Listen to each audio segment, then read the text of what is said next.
point Moses Kuria amefanya hivi na hivi.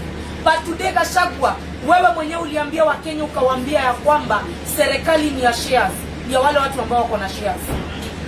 Take care of your tongue Gachagua. Take care of your tongue Gachagua. When you are struggling, ule Mkenya ananunua mafuta saizi 210 shillings. Si mwenye kona shares na mwenye ana, we are all struggling. Gachagua ukienda kusimama mahali uongee. Speak like a person who is representing people. Acha kuongea ujinga. Take care of your mouth. And the CSOs of Ruto. Mjue wa Kenya ndo unalipwa na taksi yetu. Na mimi swali ya mwisho tu nitauliza Mr. Jafet Kome and the people who tear gassed us, people who abused Kenyans' rights when we are demonstrating for the right of Kenyans. Are you not struggling when I'm struggling? Is your child not struggling when I'm struggling? Know that when you see people demonstrating, they demonstrate for change. Na mimi kitu ya mwisho nitaambia Baba Raila Amolo Odinga, sisi kama vijana wako na sisi kama watu wa Azimio, we are behind you Baba. Anything you want to do for this country, we will offer support 100%. Na mimi kama msichana wa Mount Kenya Baba, I will be the front line kukukampenia tena because I am 100% sure sahi Baba. Tusidanganyane, hakuna mtu mwingine kwa able to replace Raila Odinga.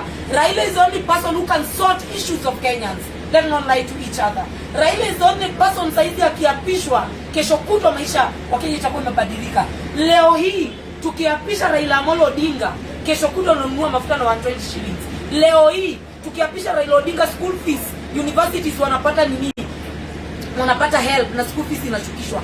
Kwa sababu huyo ni kiongozi ambaye akona nia nzuri kwa wananchi. But when we end up voting for the wrong people, we will end up struggling. So Baba, know that you have a chance to change this country. And this time round Baba, whichever method will take you to State House, it was hiyo ndo tatumia.